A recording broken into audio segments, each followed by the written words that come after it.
Good afternoon and welcome to this edition of Ask the MS Nurse. I'm Cherie Binns. I'm a certified multiple sclerosis nurse and have been for more than 20 years. And I'm also an individual who's been living with MS for more than 40 years. So today we're going to focus on your questions related to symptom management. Um, there were several people I hope are joining us today that were in last week's webinar with Dr. Thrower, where we were focusing on reversing disability and things having to do with rehab and myelin repair and that sort of thing. And we had a lot of questions for symptom management that we just couldn't get to in that webinar. So I'm hoping some of you are on the call with us today. I would recommend that you ask your questions in the Q&A box down at the bottom of your page if you're here with us on Zoom, and leave the chat open for Bhavya, who is our behind the scenes tech person, to put any questions coming in from Facebook Live so that we can answer those. Please do not put your question both in the chat and in the Q&A because it kind of clogs up the works and we may not get to everybody's question. I don't see any questions yet, but we did get an email from Melissa who asked if Kegel exercises really help with leakage, that she's having more leakage at night than what she used to have. Kegels in and of themselves are relatively ineffective unless you're doing a couple hundred every single hour. What I would recommend that you do is see a pelvic floor therapist. It's a discipline in the physical therapy arena that is very specialized and deals pretty much with incontinence issues, also with sexual dysfunction issues, particularly in females. They also do have some tips that will help males that have problems in all those areas. But the pelvic floor exercises that they do and the tools that they use, and yes, there are tools that are helpful. They're not toys, they're tools. And they can help with both bowel and bladder incontinence, and they can help to restore sensation in the pelvic floor area for those of you who have lost that sensation. Um, okay, now, so that was the one question that we had. So please feel free to enter your questions into the chat.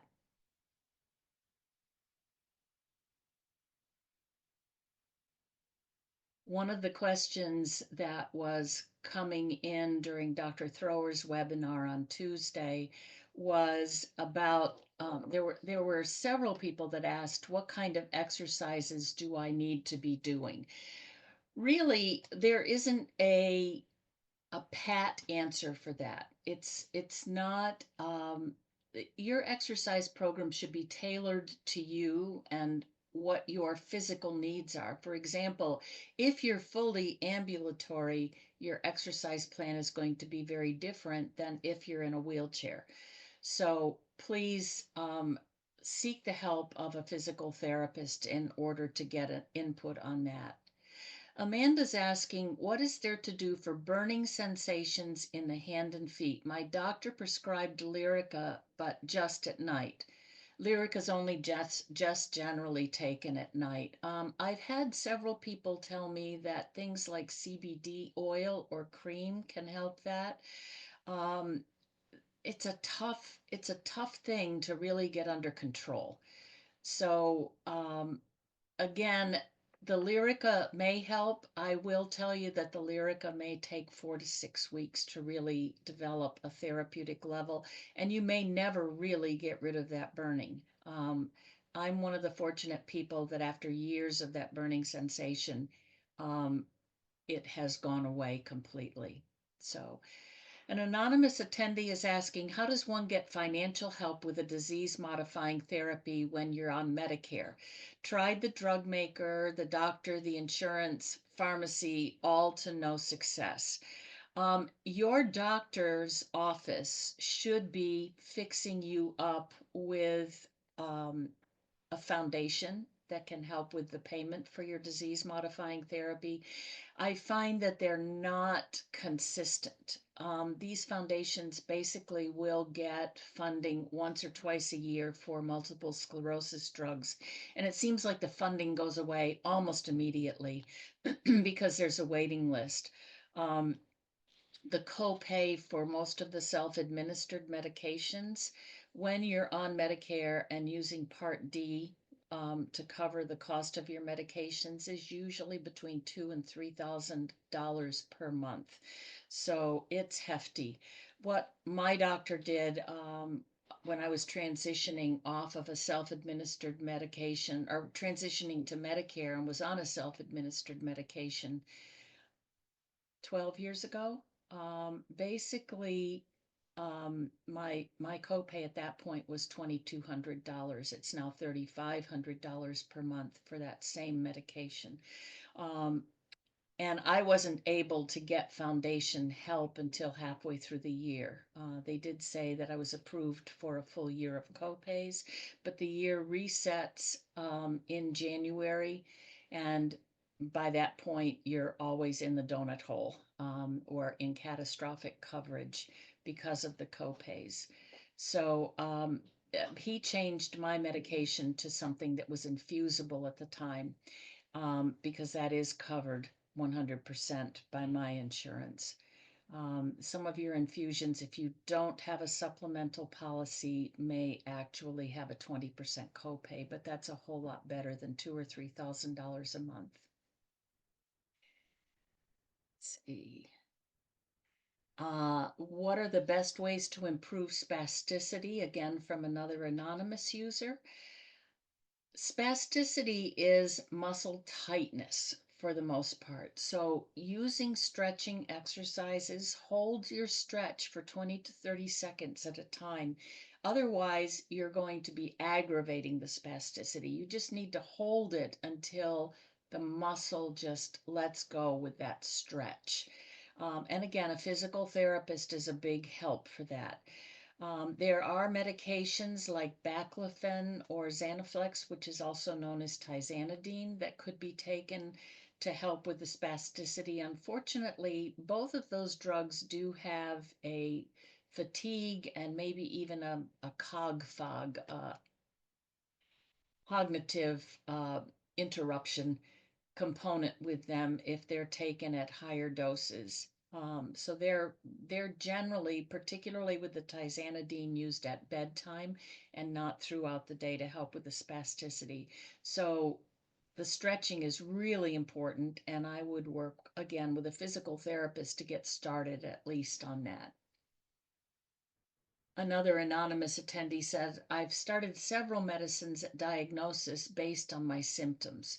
Should I expect after things have calmed down that I won't always need these, or should I expect to be on these for life? For example, tizanidine, which we just mentioned for spasticity, especially for my ribs. How will I know when I can stop?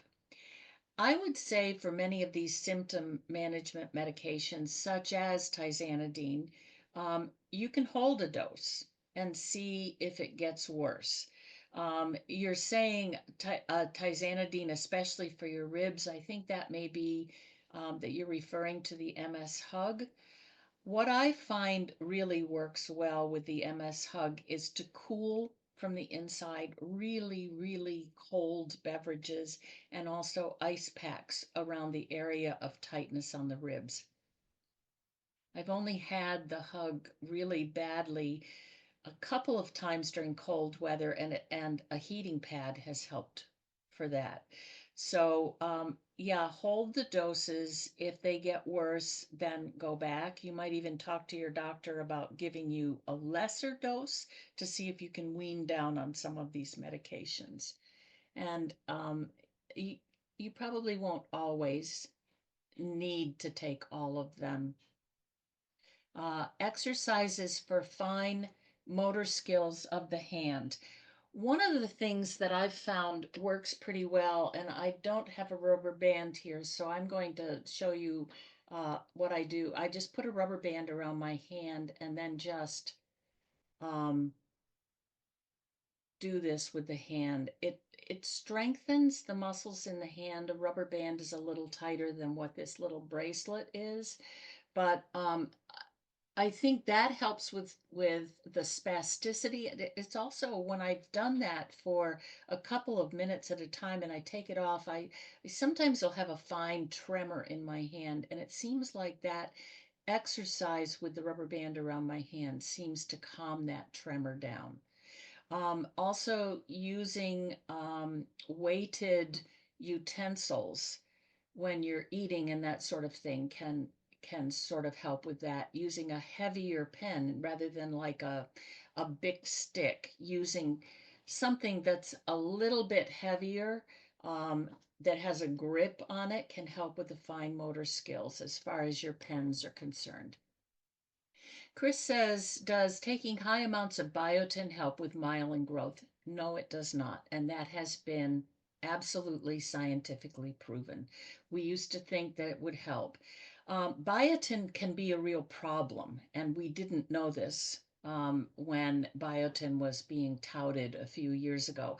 Biotin is used in many of the reagents that are used to do our blood tests, and they give us false positives on many of our blood tests.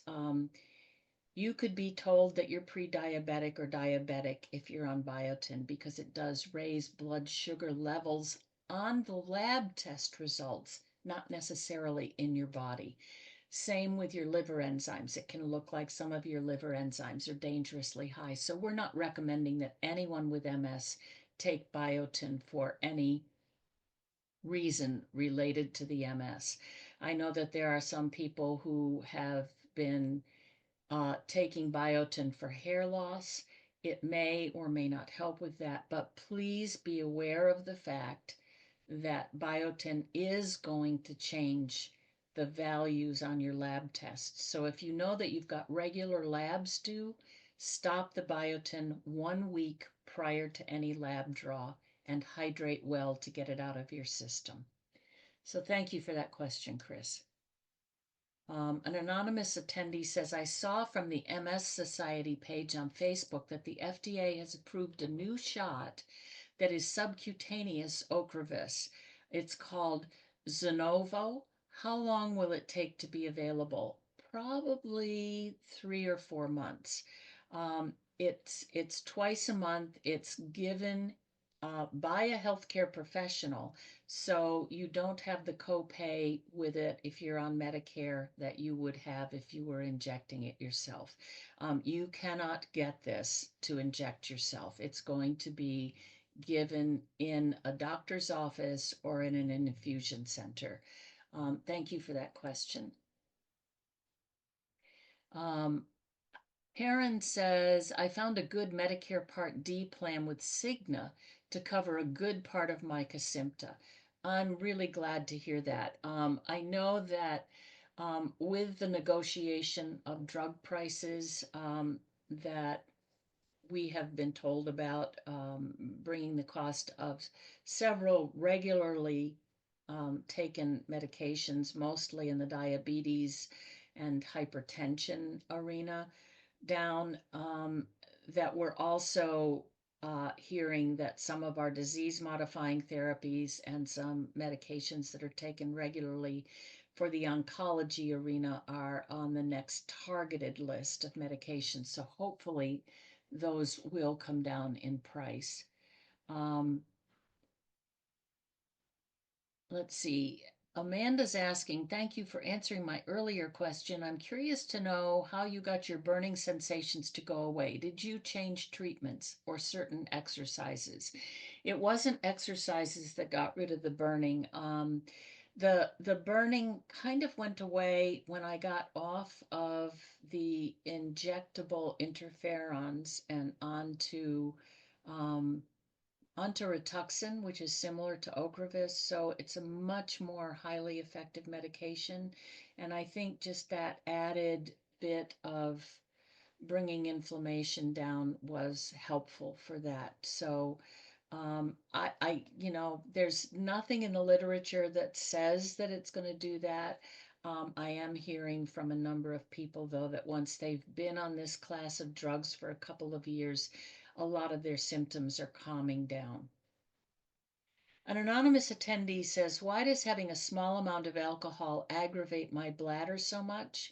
I miss that glass of wine every once in a while. For some people, alcohol is a real bladder irritant. So um, you are apparently in that category of people that are getting that bladder irritation. Now, a couple of things. People that tend to have bladder overactive bladders, meaning you've got to run to the bathroom every 20 minutes or half hour or even every hour. A, a, a normal bladder should have to empty about every 4 hours. So you're emptying your bladder 5 to 6 times a day on average. The average bladder will hold about a cup of fluid before most people feel like they need to go to the bathroom. Um, MS bladders, not so much. We may have 50 or 100 cc's, which is maybe 3 tablespoons of 3 or 4 tablespoons of urine before we have to empty our bladders. Um, Sometimes taking something over the counter like the azo that we take when we get urinary tract infections can sort of calm the sensations in the bladder enough that you're able to fill your bladder and retrain your bladder to hold more fluid. And that also, again, with the alcohol question, may allow you, if you're taking that before an evening glass of wine, at least a half an hour before, it may very well help to numb that bladder, but I wouldn't get to the point where I'm relying on it if your bladder is that irritable. Um, Yuanta says, hello, my name is Yuanta. I was diagnosed in 1991, or I was, yeah, 1991, and I'm currently taking teriflunomide, which is a generic for Aubagio, and delfampridine, a generic for Ampera, is free through my insurance. I'm not sure, there's no question there that I see. Um, if there is a question, the teriflunomide is a very, uh, actually, the copay with that, if you're on Medicare, is high. It's a couple $1,000s a month. Mark Cuban's, it's not Cost Plus. Yeah, it's Mark Cuban's Cost Plus program is, I think $21 for the 7 milligram tablets a month and $36 for the 14 milligram tablets a month. They don't take insurance, but it's a whole lot less expensive. Let's see. An anonymous attendee says, how does one tell if you have MS or it's carpal tunnel? The orthopedic surgeon diagnosed me with carpal tunnel. I did occupational therapy for a month, twice a week. The pain has disappeared, but numbness remains daily. How do I tell if this is my MS, since I had new neck lesions several months ago, also shown on MRI? It's sometimes very hard to tell. I had actually earlier on in the course of my MS, before I actually ever was given before I actually was ever given a disease modifying therapy, I had a lot of pain in my left arm. It got to the point where if I was picking something up out of the dishwasher or off the counter and trying to put it in a cupboard, I'd get to shoulder level and it would fall out of my hand. So I was losing use of my hand and I was in chronic pain for that. The doctor the orthopedist kept writing it off to MS, and my neurologist finally ordered MRIs of the neck and saw that there was a problem with compression of my discs. And so I was sent to a neurosurgeon. I had a fusion of a couple of vertebrae in my neck. And before I was even able to open my eyes after surgery, I realized the pain was gone. And that was taken care of. So you really probably I would, instead of seeing an orthopedist and assuming that it's carpal tunnel, I would get a consult with a neurosurgeon and see if they can't look at the cervical films that you just had done and evaluate that. Okay, let's see here. Can you speak to diet changes and how they may or may not impact symptoms and disease progression? The information out there is overwhelming. You are absolutely right. It is overwhelming. There are there's a lot of different diets that are touted to be helpful for MS. We've done extensive research over the last 10 years and found that no one diet rises to the surface as being better for MS than any other diet. Um, in other words, the paleo or Wall's diet is no more effective than the Mediterranean diet. There's about 5 or 6 different diets that claim to help MS symptoms, and they do if you stick to them. And if you keep those diets clean, in other words, you eat absolutely no processed food, you eat absolutely no preservatives or additives, you eliminate all sugars added to the food, all processed sugars, corn syrups, anything like that. Those diets that are free of sugar, that are free of preservatives and additives, that are predominantly whole, fresh foods. In other words, your fruits and vegetables are coming not canned, but either fresh or frozen and being prepared um, for that meal with no additives to them. That if you're getting meats, if you are a meat eater or animal protein eater, that you're being very conscious about making sure that the meats that you're eating don't have added hormones or are antibiotic free, things like that, because they all can really mess with your intake. So don't waste the money to go into a specific diet program. Eat fresh, whole foods. Um, if you can find a local bakery to get your bread from and avoid the breads that you buy over the counter are generally very highly processed.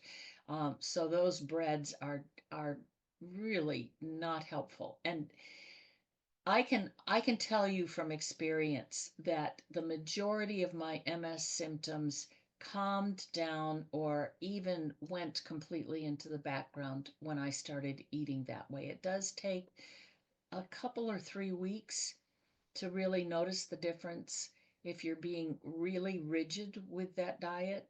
As far as the sugar is concerned, it takes a good month to get the sugars out of your system before it calms things like pain or spasticity.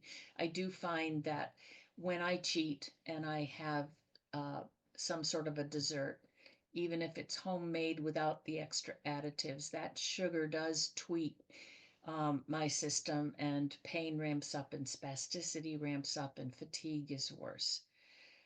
Um, an anonymous attendee, oh yeah, I already have done that one with the carpal tunnel. Another anonymous attendee says, is there any way I can get my white blood cell count up? There are drugs to do that, but I don't know why you would want to get your white blood cell count up. Higher white blood cell counts often are associated with low-grade infections. So I would talk to your primary care doctor about that. I don't know if your disease modifying therapy or another medication that you're on is lowering the white count. we like to see our white count somewheres between 4 and 10,000. And if it's 3 or below, then it might be something that you need to see a hematologist about. You may need to consider taking a break from your disease modifying therapy and going on to another one for a while. So those are some ideas that may help. And Hector from Facebook asks, do you have a list of foods that I should eat? I was diagnosed with a relapsing remitting MS in 2024. Again, as in the questioner a couple of minutes ago, fresh whole foods, more fruits and vegetables than meats. Make sure if you're eating a vegetarian or vegan diet that you have plenty of plant-based foods.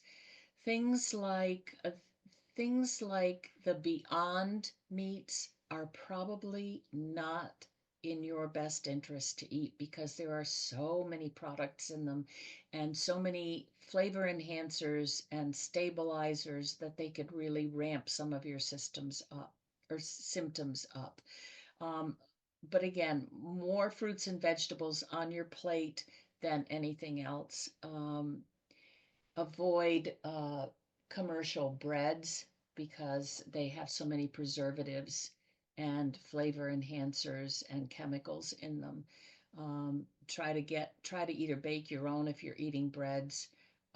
Many people find with MS that they have some food sensitivities to things like gluten or dairy. If your MS symptoms are not responding to eliminating the preservatives and the additives in your food, you might try eliminating gluten for a month and then re-add it and see if your symptoms tend to get worse. And if they do, just eliminate glutens. Same with dairy. Give it a month, but I'd try one at a time. An anonymous attendee says, will ibuprofen and Aleve settle chronic MS arm and leg pain, or do I need specific MS pain reliever? There is no specific MS pain reliever.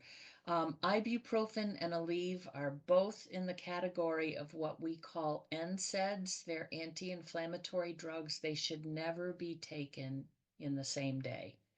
Ibuprofen or Aleve, they're different drugs.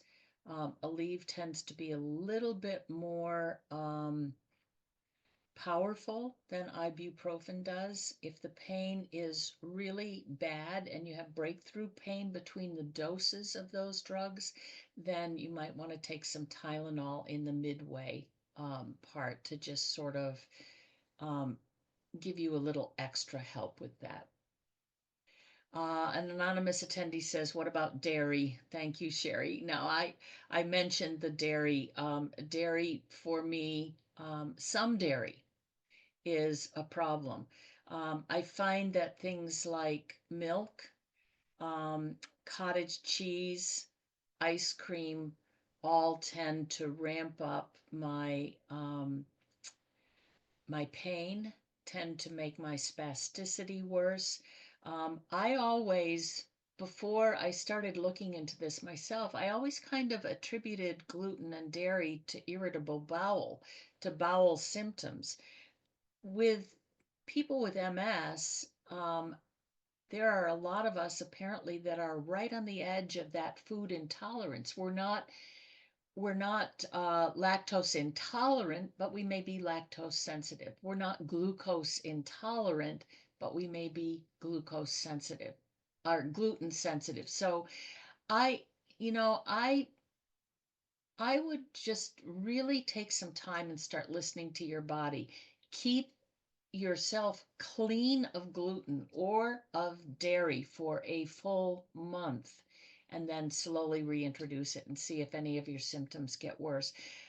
I find that with either gluten or dairy, if I'm traveling and have to eat what's available and I'm not cooking my own foods, I find that things like gluten or dairy in my diet will make me a little itchy. They also make my contacts goop up and they have to be cleaned more often. So there may be very subtle things that are not GI things and that are not necessarily MS, but but they'll cue you to the fact that maybe that is something that you're a little bit sensitive to and should be thinking about not having in your diet. Gus from Facebook asks, I was on Plegridy, but I switched due to high liver enzymes and other annoying side effects. I switched to Mavenclad and had zero side effects for years. Is this normal? My neurologist said yes, and not to compare it to Plegridy. Your neurologist is a wise person. Plegridy and Mavenclad are totally different drugs. They work in totally different ways. Plegridy is an interferon, which is one of the least effective medications for MS that we've had so far in our treatment arena. Mavenclad has come to us from the oncology or cancer arena. It is extremely effective. We did hear at the Consortium of MS Centers this year that with the clinical trials that were done prior to Mavenclad being approved for trial, plus it's been used in Europe for years, we are seeing patients 2 years out or 15 years out from that 2 year dosing being having no progression in their MS at all. And so, yes, it is extremely effective. We have a solid 15-year time frame that people having taken Mavenclad, which is dosed, you take you take a pill or two pills, it's weight dependent, a day for 5 days, and then a month later, you do the same thing. You take one or two pills dependent upon your weight for another 5 days, and then you take no more medication for a year. That second year, you repeat that. So you take a pill or two dependent upon your weight 5 days a week, and then the following month, you take 5 more doses on 5 consecutive days, and you never take Mavenclad again. The majority of people, but between 90 and 95% of people that have been on this therapy um, don't need anything further to treat their MS beyond the Mavenclad or beyond that Mavenclad. I would caution you though that if you are young, if you're under the age of 40, you may want to consider other medications. Mavenclad is now being used more frequently as an exit therapy for people living with MS who are over the age of 60 and their disease is relatively stable, and they're wanting to get off of things like their Copaxone or their Betaseron or their Tecfidera or even things like Ocrevus or Rituxan. That was my case. I had been on Rituxan for 10 years. I'm over the age of 70. Every time I have tried coming off of anything, I'm starting to have an increase in MS symptom activity. So my doctor put me on Mavenclad. I have finished the first year. I think I finished that in May. So I have noticed a slight increase in the severity and even the number of some of the symptoms that I've been having. But that could just be my body adjusting to not being on the Rituxan after more than 10 years on that. An anonymous attendee says, I have bowel incontinence. I've had accidents 1 time per month for the last 3 months when I'm outside of my home. Sometimes I have to hurry up and get in the house to prevent additional accidents. I write down the times that I have my movements and try to plan my day around those times. I also keep a small uh, wastebasket and I line it with lemon scented trash bags. I take Metamucil. I've had pelvic floor therapy. Um, what do you think? I think the pelvic floor therapy, the added fiber like Metamucil are the things that you really need to be doing on a regular basis. It's not a one and done, it's a permanent lifestyle change. Um, if you're stool incontinent, you really need that pelvic floor therapy to work with you, and you need to commit to added fiber for the rest of your life. And that really is something that many of us, even if we're not incontinent, are having problems with. Um, Amanda says, can you speak to spinal cord stimulators and or TENS units? Spinal cord stimulators and TENS units are very different things. The spinal cord stimulators, as Dr. Thrower mentioned last week in his webinar on reversing disability with MS, are predominantly used in the pain management arena. TENS units can often be used for that is as well. And really, I do find that TENS helps a little.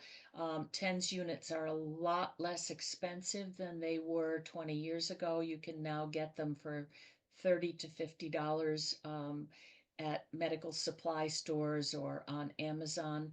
And there are multiple settings. You kind of have to try and see what works best for you. An anonymous attendee says, is activated charcoal hard on the stomach? One doctor says no, the other says let's wait for a few months, trying to get the terflunomide out of my system because of bowel issues. Only was on terflunomide for about 5 months. It can be very hard on your stomach. If you really need to clear the charcoal or the terflunomide out of your system because of a toxicity, mostly because of liver enzymes being elevated, um, then that clears it out over a couple of week period, but the treatment is not comfortable. It's not easy. So I would recommend just riding it out, and really hydrating well and adding um, enough fiber to your diet to bulk things up, um, and trying to avoid the charcoal if you can. Let's see. Are there any new drugs coming to market? I'm currently on Ocrevus. Um, we have a few drugs that are in the pipeline. You've heard a little bit, if you've been watching these webinars, you've heard a little bit from Dr. Boster, Dr. Thrower, and myself about the BTK inhibitors. When these first reached phase 3 clinical trials about 5 years ago, we were thinking that this was going to be they're oral drugs, they're taken once or twice a day, and we were thinking that it would be really helpful for both progressive and relapsing forms of MS, and that there might even be a myelin repair component to them. They have not met any of the endpoints for any of those at this point. About a month ago, we did see something on one that is in phase 3 clinical trials at this point, which means it's probably going to be another 3 years at least before it's approved by the FDA.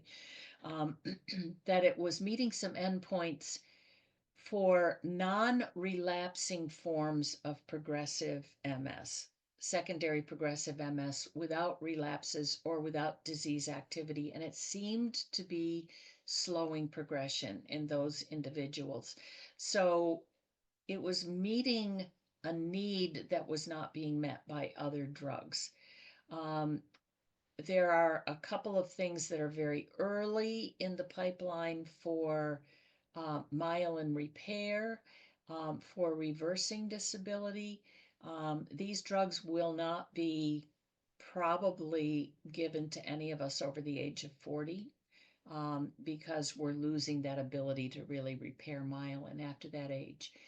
One of the things that people don't understand is that with our regular disease modifying therapies, particularly the B cell, the drugs that address our B cell function, such as Ocrevus, Rituxan, Kesimpta, Truxima, Briumvi, those drugs actually knock the inflammation in our central nervous system down enough that the body is able to repair its own myelin.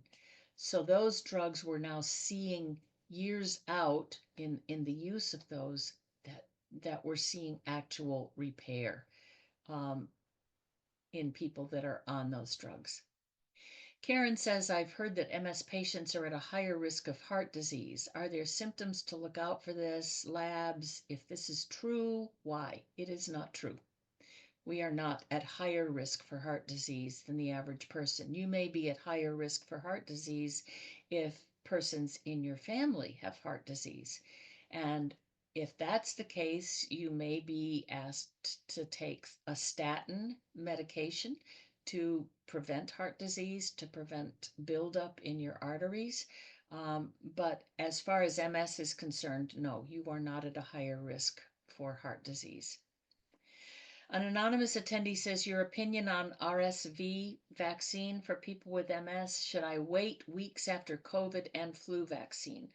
Um, the recommendation is that you can get your COVID, flu, and RSV vaccine all at the same time. I will tell you, you're more likely to have 2 or 3 days of downtime because of achiness and elevated temperature. That doesn't mean that the vaccines have given you any of those infections. It just means that it's kicked your immune system up so that you're developing antibodies against those conditions. So you can get all three of them together. As far as the COVID vaccine, the new COVID vaccine is out. Most of our pharmacies have the vaccines available. It may be difficult to get them at the doctor's office because they are so costly, and the pharmacy chains are able to get them in bulk to be able to give them to people as they're coming out to get their flu and COVID vaccines. The recommendation at this point is to wait till the end of September or the first week of October if you have no other real serious health issues, and that way you're prepping your body for flu season and also for indoor COVID season. That said, COVID is rampant in the country at this point. It is not gone. Fortunately, the flirt type of COVID, which is out right now, the flirt variant, it's more contagious than any of the variants we've seen so far, but it does not seem to make people sicker. The only people that really seem to be having a problem with MS, with the flirt variant, are those of us who are on the B cell depletion medications, which is Ocrevus, Rituxan, Briumvi, Kesimpta, Truxima. Those particular medications, if we've been on them for longer than a year or two, are likely to make it more difficult for us to build antibodies to the vaccines. So the recommendation is to go ahead and get those vaccines, even if you're not building the antibodies, because even if they're tweaking a little bit, you're getting a little added protection. You should not get another vaccine, even the new COVID vaccine, if you've had COVID in the last 3 months. So wait for 3 months after your last COVID infection. Wait for 3 months after your last booster of the old COVID vaccine. Let's see. Done and done. And Suzanne says, I've heard great things about Mavenclad, but how many cases of cancer have been reported? I hear that it's low, but I'm curious. Um, Again, this drug came to us from the cancer arena. And because of the way that the drug works, it was thought that there would be an increased risk of some cancers, particularly things like lymphomas or leukemias. We're not really seeing that borne out. And the literature doesn't show it in actual findings. And every time I talk with one of the MS specialists about this, or even a hematologist, they're saying we're just not seeing it. Let's see. Do you recommend any particular supplements other than vitamin D? Um, Some doctors are recommending B12 only because B12 seems to have a function with the central nervous system. People that have neuropathies often do better if they've got extra B12 on board. My neurologist likes to see B12 levels in his MS patients at or above 500, and 300 is basically your low normal. So he does like to keep the levels higher. B12 that is ingested orally is not particularly effective. You're basically peeing it out and it's not really getting to where it needs to be. There is a sublingual preparation. You just squirt some drops under your tongue and hold it there for 30 seconds to a minute, and it absorbs through the bloodstream in the really heavily venous system under your tongue. So it's absorbed directly into the bloodstream. That seems to be helpful. Um, Injectable B12 is better absorbed. Um, there are many, many supplements that we do not want you to take. And anything that is a combination, including multivitamins now. Um, there was a large study looking at several thousand patients that had been followed on multivitamins, and patients on multivitamins were actually getting having strokes and heart attacks at higher rates than those who were not taking multivitamins at all. So there does not seem to be any real benefit in taking a multivitamin. Also, anything that says that it boosts or supports the immune system should not be taken by people with MS, because our immune systems are already in overdrive, and these drugs tend to increase the activity in the immune system, which can often be counter to what our medications are doing. An anonymous attendee says, best ways to improve my gait.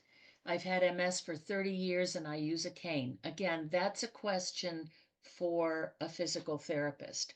If you have gait issues, if you're using any kind of an ambulatory aid, many of us that are using canes because we realize we've got a problem walking, and a cane may not be the right ambulatory aid for us, and we could be putting ourselves more at risk with a cane than with maybe a rollator or a walker. So you really do need to be seeing a physical therapist with any gait issues and getting started on something that will work for you. There is no one size fits all on this. Um, an anonymous attendee says, what is your experience regarding the effectiveness of Zeposia? I've taken it for 2 years and Gilenia before that for 2 years. They're both mid-level as far as effectiveness. If you're not having any new lesions on your MRIs, if you're not having any new symptoms or relapses, they may be doing exactly what you need them to do. If, however, you're showing any new lesions, or if you feel like your MS is getting worse, it might be worth shifting to something that's a little bit more effective, something like Tysabri or one of the B cell targeting drugs that we've mentioned. Let's see. Got no one new here. Curious folks, what people are hearing regarding the timing of vaccines if taking Kesimpta monthly. There is no timing on taking your Kesimpta monthly. Um, After you've been on Kesimpta for a year or two, um, your ability to really mount a good vaccine response is going to be impacted. That said, we used to recommend that you take your dose of vaccine as close as possible to getting your infusion if you were getting the every 6-month infusion. But now we're looking at blood tests, and the B cells are not repopulating at that point, so there really is no recommendation anymore. Our anonymous attendee says, are the highest efficacy MS drugs more dangerous for people over 65? I have secondary progressive MS and have had MS for many years. Um, if you're over 65 and you're thinking about going on to one of the higher efficacy MS drugs, they are not technically for secondary progressive MS. They're for relapsing forms of MS only, or in the case of Ocrevus, for primary progressive MS.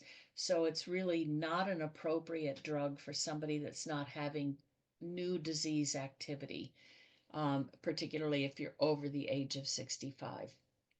Something like teriflunomide, the generic of Aubagio, and Mavenclad would be the two predominant drugs for people over 65. Um, I've seen people over the age of 65 be started on Copaxone when they haven't been on medications. So those are questions to bring to your doctor. Um, Jesse says, how long do I have to wait after my infusion to get the flu and COVID vaccines? I just addressed that. There is no time at this point that you really have to wait. The day that you get your infusion, it's already tweaking your immune system. So again, if you want to have the best possible shot of getting any vaccine response, you probably should be waiting until a couple of weeks before your infusion. Um, but if you've been on one of the B cell medications for a year and a half to 2 years, you're not going to be impacting it either way. Your B cells are not going to be giving you a break. They're going to stay pretty level. Let's see. An anonymous attendee says, have there been studies showing breast cancers among Ocrevus users? There have, and there is a very small percentage, it's less than 1/4% higher in people on Ocrevus than it is in people who have not taken Ocrevus. So it's a very, very tiny percent higher. And it's generally in people that have the the familial gene anyway. You're more likely to get breast cancer. Um, you might want to have this conversation with your neurologist or your oncologist and see um, if there's a recommendation about those, particularly if there's a familial possibility that you might have a problem with that. But the amount is very, very minimal. It's not even 1/4% higher in those that have the gene taking Ocrevus than those that don't. Kathy from Facebook is asking, the bottom of my left foot hurts all the time. What can I do? Again, you might try something like a CBD cream or oil on that area. A podiatrist might be able to offer something like a tailored insert into your shoe. It could be that the bottom of your foot hurts because your arch is at a different level. It could be that it hurts because you have left-sided spasticity. Um, I know that when I'm dehydrated, I will often wake at night with my foot sort of clawing and it's a little sore in it's more sore in the arch part of my foot. So maybe that's related to a low-grade chronic dehydration. Um, that's another thing with spasticity is that if you're having things like Charlie horses and you don't have uh, it, they're happening occasionally, but it's not an everyday thing. The hydration may be helpful. My primary care doctor tells me that 90% of the Charlie horses that he sees are totally treatable with just adding an extra glass or two of liquid a day. An anonymous attendee says, can a person be on Copaxone indefinitely? Yeah, if you're not having any new disease activity and you're tolerating the drug and you still have usable injection sites, um, I know people that have been on Copaxone for nearly 30 years. So actually, it's only been on the market for, I think, 27 years at this point. But there are people that were in clinical trials. So, and they've done really, really well with it. So, yes, as long as your doctor is comfortable keeping you on it and you're comfortable staying on it, there is really no time that you have to stop. Copaxone is pretty benign as far as side effects are concerned. Maritza from Facebook asks, my right eye feels like it's swollen. My eye feels slightly dull. This is strange to explain. Can this be inflammation? Also, my pain in my back is burning. Um, Maritza doesn't say how long, if this is a brand new symptom, if it's getting worse. If you have any eye symptoms that are getting worse, that feel like um, your eye is hurting or uncomfortable, that's something that if it's lasting more than a day or two, you should be seeing an ophthalmologist, or even your primary care can take a look at your eye and see if there's some inflammation there, and that may need to be treated. As far as the pain in your back, that's something that may not be MS related at all. It may be related to posture, it may be related to spasticity, it may be related to a pinched nerve. Um, that's something that really needs a doctor looking at. An anonymous attendee says, does neuroplasticity still work and happen when you're 65 and still exercising? Yes. We can, as long as we're doing exercise regularly, as long as we're challenging our nervous system to do work, it will work around areas of damage. It will develop new pathways. Um, the problem is that we often get into a rut with our exercise routine, and we do the same exercises over and over and over and over again, and we don't switch it up. Um, it is thought that if we spend uh, every other day doing cardio and every other day doing strengthening and stretching, we'll get better results with neuroplasticity. And also, it's better for fall prevention if we can do that. So, switch up your exercises. I go into a physical therapist, or used to, at least once a year, just to have extra eyes on and have them let them know what I'm doing for a daily routine. And they will all often, almost always, add a couple or three more things that I should be working into my routine. They may even tell me that I'm doing one or two of my moves ineffectively. So they'll tweak it, and I strongly recommend that. As I age, those physical therapy visits may be a little bit more often. An anonymous attendee says, do you know what foods cause inflammation the most? Those foods that are loaded with preservatives, with dyes, with sugars, with flavor enhancers are going to really ramp up the inflammation. Um, your fresh fruits and vegetables are far more likely to lower the inflammation.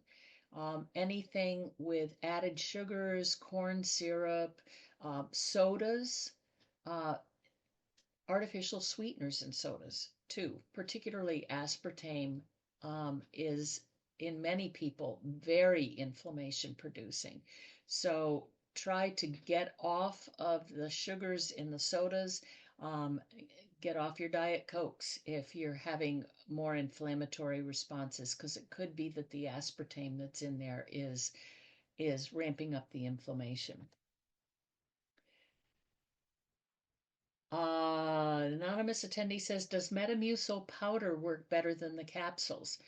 My personal experience is the capsules work better. I never have taken Metamucil more than once a day, but I'm taking two capsules twice a day now, and ever since I started doing that, I'm moving my bowels easily once a day. Sometimes I'll skip a day, but that's really given me the greatest regularity of anything that I've seen, whether it's Metamucil or Benefiber or Miralax or any of those. The capsules for me, taking them twice a day is giving me the best outcome that I've had with any of the supplements I've tried to date. I find them more tolerable also than drinking the liquefied powder. Um, let's see. Kathy from Facebook asks, "Oh, that I answered that. The bottom of the left foot." Um, Okay, we are at the moment empty, and I just see that we are at the top of the hour. Now, with Hispanic Heritage Month starting, we are going to be having a series of Spanish language webinars that are coming up. The first one will be coming up this Wednesday at 3 o'clock in the afternoon with Dr. Mirla Avila, and she will, I don't know what she's talking on. 9/26, that is next Thursday. Dr. Augusto Maravilla will be speaking, and then on October 15th, we will have a panel of Hispanic or Latino patients who are living with MS that will be answering your questions on that. The two doctors will be doing their talks at 3 o'clock in the afternoon, and the patient panel will be at 4 o'clock in the afternoon. These are all Eastern times. Thank you so very much. If you have questions that come up that you'd like to ask, you're free to respond to your registration confirmation email and they will be forwarded to me. Or if you wish, you can email me with your questions directly. It's Cherie, that's Cherie, at msfocus.org. Thank you so very much and be well. Take care.